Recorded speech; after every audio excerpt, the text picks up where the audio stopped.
Welcome to my Smart Info channel. Please subscribe for more boring history. Let's start. Wherever you are, whatever kind of day you've had, you're here now.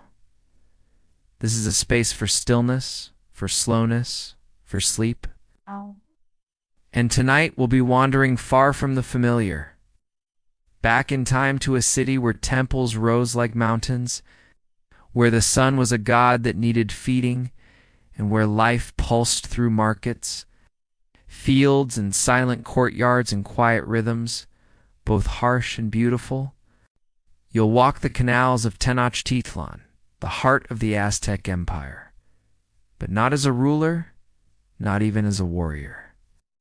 You are one of the many, a commoner, a farmer, perhaps a humble craftsman or vendor, living under the twin pressures of empire and sky. This is not a tale of battles and glory. It's a slow unfolding of everyday moments, grinding maize by dawn light, dodging tribute collectors, listening to distant drums echo off stone. It is a story not of what was extraordinary, but of what was everyday. By the end of it, you might understand why you wouldn't have lasted a year in the Aztec Empire. So close your eyes if you wish. Let the world slip away and gently imagine yourself waking in the land of the Mexica. This is the history of an average citizen of the Aztec Empire, or rather, the Triple Alliance, which later became known as the Aztec Empire. I tried to capture the routine of everyday life, the harsh physical labor, the stifling domestic life, and of course, the ever-present obligations to the state and its many temples. Let me know what you think.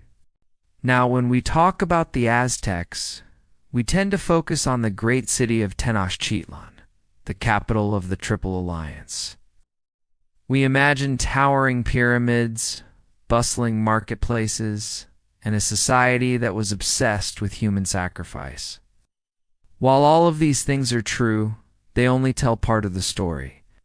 Remember, Tenochtitlan was a city of over 400,000 people.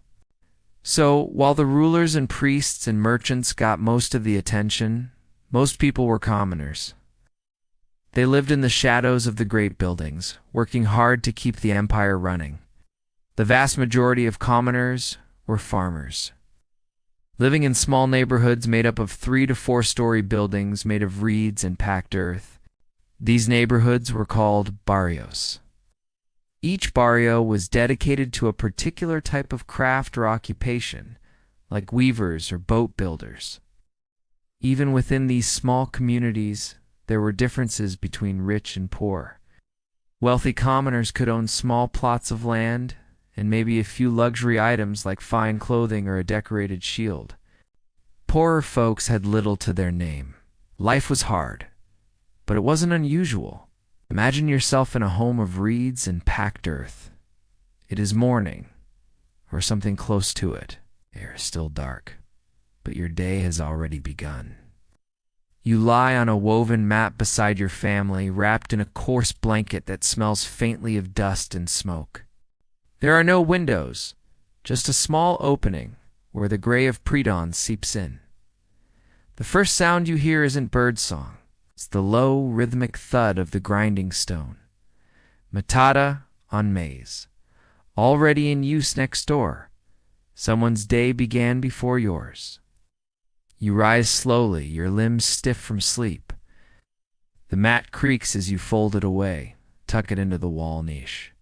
Outside, the cool morning smells of damp earth, faint charcoal, and the murmur of lake water. You're in Tenochtitlan, the city built on water, crisscrossed by causeways and canals. Stone streets shimmer with dew, but you won't be walking them today. Not yet. First, there is maize to grind. The daily offering, your hands ache from repetition. Kneeling at the stone slab, you push the basalt roller over kernels again and again until the golden paste forms. It's the same every morning, because without tortillas, there is no meal, and meals are precious. You live with your family, 3 generations in a space no larger than a modern room. Privacy is not a concept here. Share everything. Space, food, even clothing in some cases. The morning meal is modest. Tortillas, maybe a bit of beans, perhaps chili if you're lucky. Meat is rare. You've heard of turkeys, of dogs raised for food, the Zelotes quintly. But that's for wealthier households. Mostly your diet is maize-based, dense with labor, but light in variety. After the meal, your tasks begin. If you're a farmer, you walk the chinampas, the floating gardens that line the lake's edge. These plots of earth piled high with mud and anchored by willow trees, where your family grows squash beans, amaranth, and flowers for market. You wade through wet soil, your feet soaked, swatting at insects. There is no break from the rhythm. The plants must be tended. Tribute must be prepared. Yes, tribute. Don't just farm for your family. You farm for the empire. Every month, officials come to collect. Not only food, but cotton cloth, tools, goods, sometimes even labor itself. And they do not come quietly. You've seen what happens to those who fail in their tribute. They vanish, or return with fresh scars. The tax collectors do not bargain. As the sun rises, so too does the noise of the city. Vendors shout in the marketplace, their calls echoing through stone alleys. The ritual drums begin to sound from a nearby temple, slow, steady, like a heartbeat. You pause, just for a moment, to look up. From here you can see the twin peaks of the Templo Mayor rising above the rooftops, 2 staircases side by side reaching into the blue, one to Tlaloc, the rain god, the other to Huitzilopochtli, god of sun and war. You don't linger on them long. You've never climbed them. Only the priests and warriors do that. Your job is to stay low to the ground, to work, to pay, to obey. Your children attend the Kamakak or Telpochkali, depending on your status. There, they learn discipline. For boys, the focus is military training or state service. For girls, it's weaving, cooking, and ritual preparation. There is little softness. As the sun climbs, your body grows heavy. The heat presses into your skin. There is no shade unless you make it. You cover your head with a cloth and carry on. Later, you return home. Dinner is the same as breakfast, with maybe a scoop of chili chocolate drink if you've had a good day at market. The evening comes quickly, and with it, more ritual. You burn copal incense in the doorway. You murmur words to the gods. Not because you are devout necessarily, but because not doing so invites misfortune. You go to sleep on the mat you rolled up this morning. Your back aches, your hands are raw. You are one of millions who live, toil, and pay, so the temples can rise, so the sun can climb, so the empire can breathe. You are not unhappy. You are simply tired, because this is the rhythm of your life. And in this world, rhythm is everything. Now, let us leave the streets behind. Let the scent of wood smoke and maize fade and drift upward, past the humble reed homes, above the floating gardens, beyond the bustle of the market and the drumbeat of ritual, higher still, past the rising pyramids, to the inner chambers of the Huitzilopochtli, the great speaker, the emperor of the Mexica, a man named Montezuma Xocoyotzin. You may know him as Montezuma too, but before the myths, before the tragic fall, he was simply a ruler trying to hold an empire together. Imagine him now, wrapped in a cloak of turquoise and shimmering quetzal feathers, seated beneath a stone canopy, his face composed still, almost unreadable. He does not speak unless necessary. He does not laugh unless alone. And though he rules with divine authority, he sleeps lightly. his dreams crowded with omens. A quiet rise, Montezuma was not always meant to rule. He began as a priest-warrior, deeply educated in ritual, astronomy, law, and the obligations of state, not only how to fight, but when to speak, how to read the sky, how to sense the will of the gods and the flight of birds. When the previous ruler, Ahitzatl, died in 1502, Montezuma was chosen by the elders, not for his popularity, but for his seriousness, his devotion, his stillness. And at first his reign was marked by ambition. He expanded the empire's reach through both war and diplomacy. Cities from the Gulf Coast to modern-day Guatemala paid tribute. Obsidian, gold, cacao, feathers, and human lives flowed into Tenochtitlan. The city swelled, glittered, and throbbed with power. But power, as always, brings unease. The omens began in the years before the Spaniards arrived. The empire trembled, not visibly, but subtly. Soft cracks in the stone. Strange things were said to have occurred. Temple burst into flames without cause. Lightning split the sky on a cloudless day. Montezuma's soothsayers claimed to see a great shadow on the eastern horizon, a sign, perhaps of the god Quetzalcoatl, returning as promised from across the ocean. Montezuma grew restless. Withdrawn, he fasted more often, spoke less, became consumed with prophecy. And then, 1519, they arrived.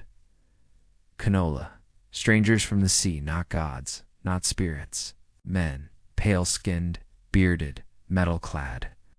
And fewer than 1,000 Spaniards stepped onto the shore. They brought steel, guns, horses, illness, but more dangerously, they brought questions. Who were they? What did they want? Why did their leaders speak so boldly of conquest? Montezuma hesitated. He sent gifts, precious ones, gold discs the size of shields, feathers and cacao, tokens meant to placate, to awe. Instead, they stirred greed. The emperor's silence, as in his men marched inland, gathering allies among the discontented tribes conquered by the Mexica. Montezuma waited. Even when warned, he chose not to strike. Some say he believed was divine. Others say he simply feared provoking the unknown.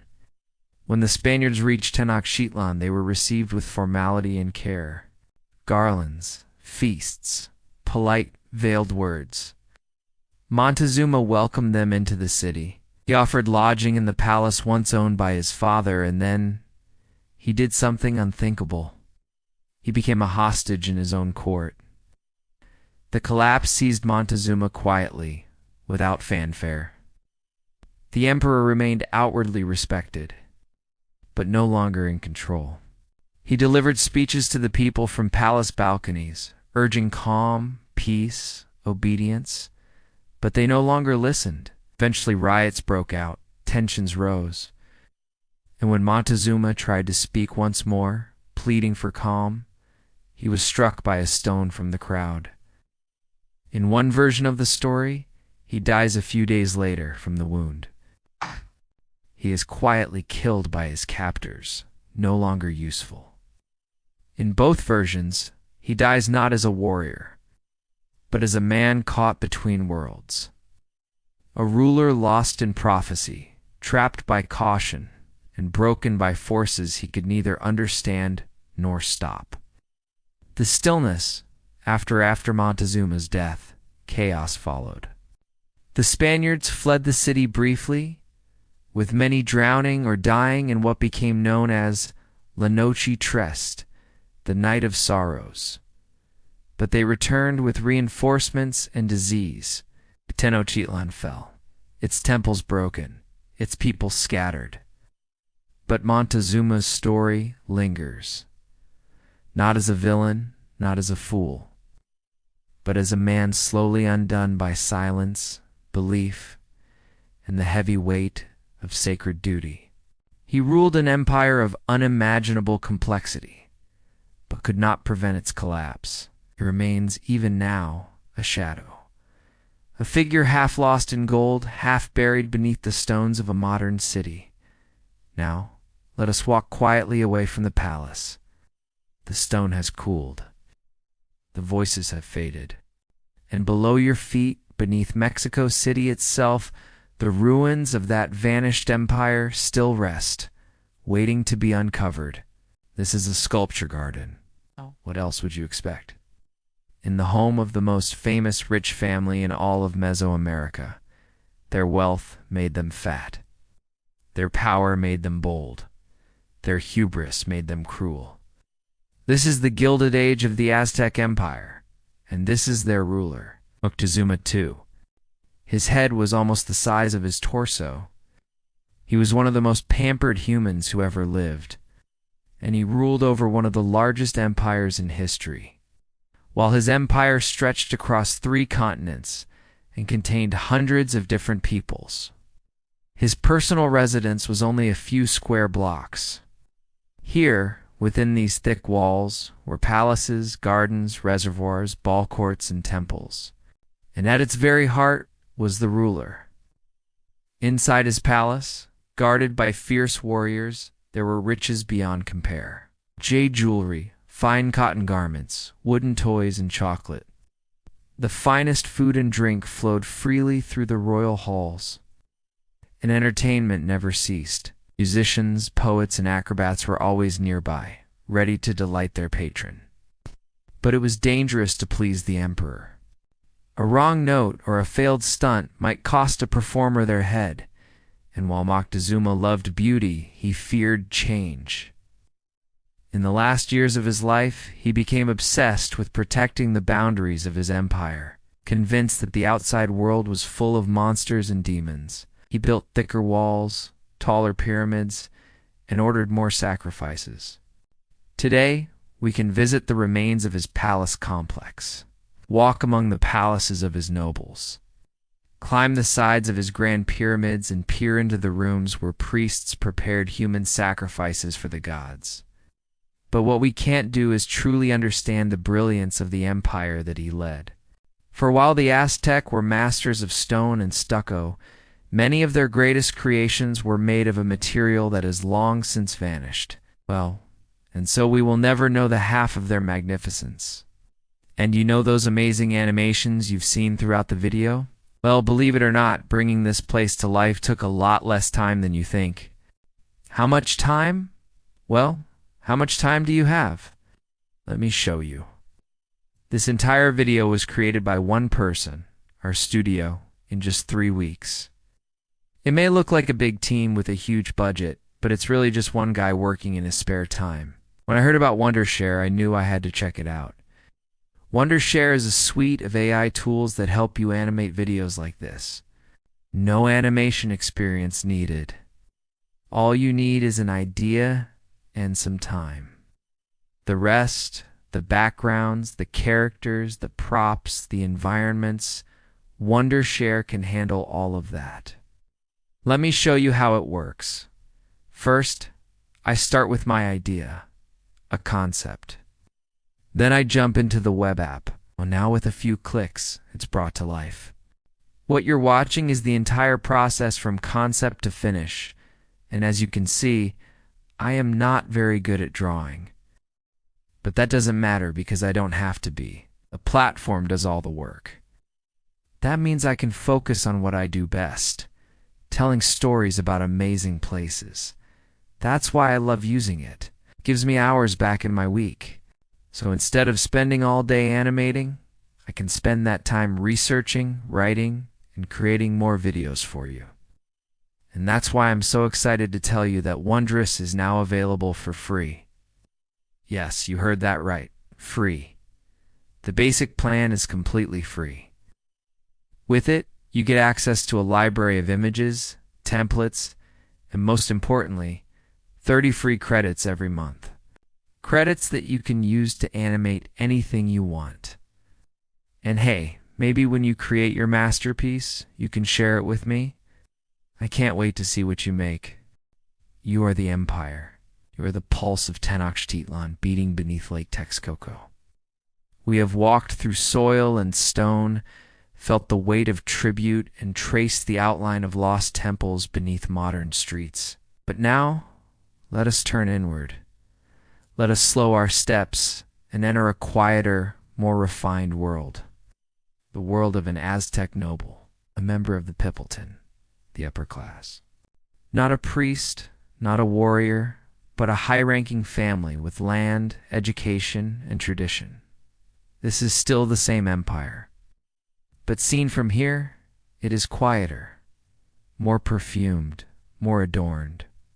Morning, among the privileged, imagine yourself in a spacious courtyard. Stone tiles are warm beneath your feet. A shallow pool reflects the morning sky, its surface broken by the soft ripple of a floating blossom. This is your home, not a hut, but a stone residence with open-air spaces, garden, and servants who move quietly through shadowed corridors. You rise not with the sun, but with the sound of flutes, a gentle, melodic signal that the day has begun.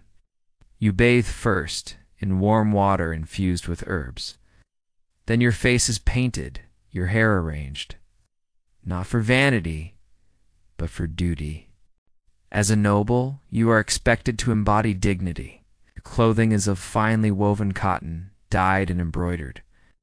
Your sandals have leather soles. You wear jade, perhaps a feathered mantle, and carry a staff or fan to signify your rank. Breakfast is served on ceramic dishes, maize tamales, chocolate mixed with chili, perhaps a sauce of squash blossoms and herbs. You do not cook, you do not fetch, but you are not idle. Education and elegance from a young age, noble children are educated in the Comicac, the school of priests and governors. You learned not only to speak, but to recite long passages of poetry, to compose in Nahuatl, to understand astronomy, history, etiquette, and the sacred calendar. Words are powerful in this world. To speak well is a mark of status. In the afternoon, you may attend a formal gathering, a discussion of law, of tribute policy, of imperial planning. Conversations are not hurried. There are rituals in how one enters a room, how one listens, how one departs. Honor is not loud, it is precise, measured.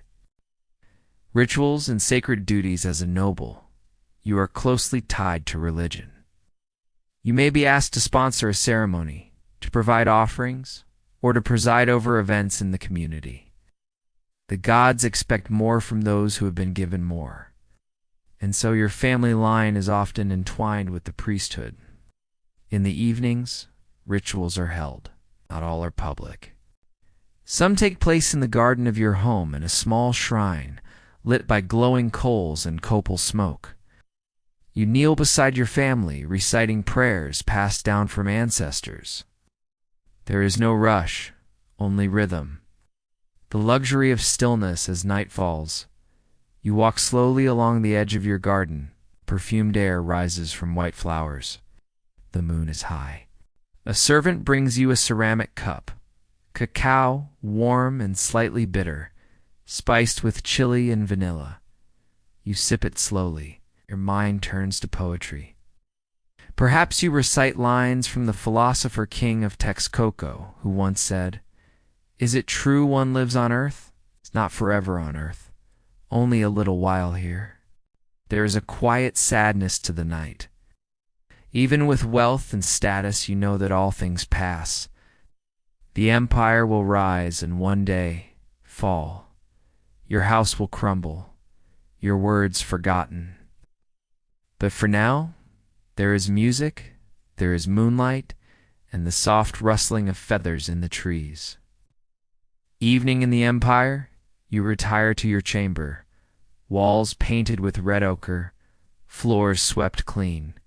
You lie on a raised mat covered in embroidered cloth. Outside, the city murmurs. The lake laps gently against stone, somewhere far off. A ritual drum marks the passage of ours. But here, all is still. You close your eyes. In the empire of the Mexica, all lives serve a rhythm. Some struggle under its weight. Others float above it like blossoms on water, but all are bound to it, noble and commoner alike, bound, until the last breath fades into starlight. Thank you for watching. Please subscribe my channel for more boring history. I wait your comment.